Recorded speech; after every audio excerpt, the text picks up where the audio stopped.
Gaji DPR 3 juta per hari, rakyatnya ngenes, wakil rakyatnya tajir melintir. Salam APBN, ambil positif, buang negatif, tonton videonya sampai habis. Negara yang katanya demokratis, tapi prakteknya lebih mirip sama sinetron Indosiar. Rakyatnya lapar, nggak makan, wakil rakyatnya kekenyangan. Rakyat ngantri minyak goreng, wakil rakyatnya ngantri voucher perjalanan dinas. Dan sekarang yang bikin geger, yang bikin viral adalah ada berita bahwa katanya gaji DPR bisa mencapai 3 juta per hari jika diakumulasikan. Fantastis sekali bukan? Fantastis tingkat dewa. Rakyat bisa dapat 100 ribu per hari aja, sujud syukurnya udah minta ampun deh beneran. Ini wakil rakyatnya bisa dapat 30 kali lipat. Sebenarnya gaji bulanan anggota DPR itu tidak sebesar itu gitu loh. Yang bikin gede itu apanya? Tunjangannya. Tunjangannya banyak banget coy ya. Tunjangannya itu segede gaban. Apapun itu ada tunjangannya. Tunjangan istri, tunjangan anak, tunjangan kehormatan, tunjangan listrik, tunjangan telepon. Dan sebenarnya katanya rumah dinas untuk anggota DPR itu dihapus, digantikan 50 juta per bulan. Take home pay anggota DPR sebelum ada nih uang rumah aja udah bisa mencapai 54 juta per bulan.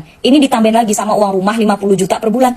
Ya take home pay-nya bisa sampai 100 juta per bulan, kocak. 100 juta per bulan, ya kalau dipukul rata setiap harinya gitu, ya hitung-hitung sehari lu ibarat kata dibayar 3 juta. Berapa dah lu bandingin sama rakyat biasa dah? Menurut data BPS ya, rata-rata pendapatan per kapita orang Indonesia setahun sekitar 78 juta. Itu artinya satu hari kemungkinan 215 ribuan. Jadi kalau DPR bisa mendapatkan 3 juta per hari, itu sama dengan 14 kali lipatnya rakyat biasa. Bahkan itu lebih gede daripada gaji PNS, gaji guru, gaji dosen, jauh. Sebenarnya DPR sendiri itu kerjanya apa sih? Ya rapat paripurna, walaupun kadang-kadang kursinya banyak banget tuh yang kosong melompong. Rapat komisi, walaupun ya kadang-kadang cuma formalitas aja, karena banyakan pada main handphone. Tugasnya apalagi? Kunjungan kerja, yang lebih mirip liburan kerja. Coba kalau rakyatnya dikasih 3 juta per hari, kira-kira itu rakyat akan berbuat apa? Akan renovasi rumahnya, membuat usaha, bayar sekolah anak, bayar utang. Isu tentang kenaikan gaji DPR ini bukan hanya menyakitkan dan memicu amarah masyarakat ya, tapi ini juga mengganggu psikologis untuk para rakyat. DPR itu seharusnya sesuai dengan singkatannya ya, Dewan Perwakilan Rakyat. Tapi pada kenyataannya, pada realitanya, mereka lebih sering mewakilkan partai. Lebih sering jadi wakil partai, wakil pemodal, bahkan wakil diri sendiri dan wakil keluarga mereka sendiri. Kadang-kadang gue mikir ya, DPR itu dapat rumah dinas itu sebenarnya untuk apa gitu. Gaji mereka tanpa tambahan yang uang rumah ini, gaji mereka aja sudah bisa mencapai 2 digit 50 jutaan per bulan gitu. Kenapa masih harus dikasih rumah dinas juga? Dan sekalipun rumah dinas itu ditarik, dikembalikan ke pemerintah, kenapa harus dikasih uang liquidnya gitu? 50 juta lagi per bulan.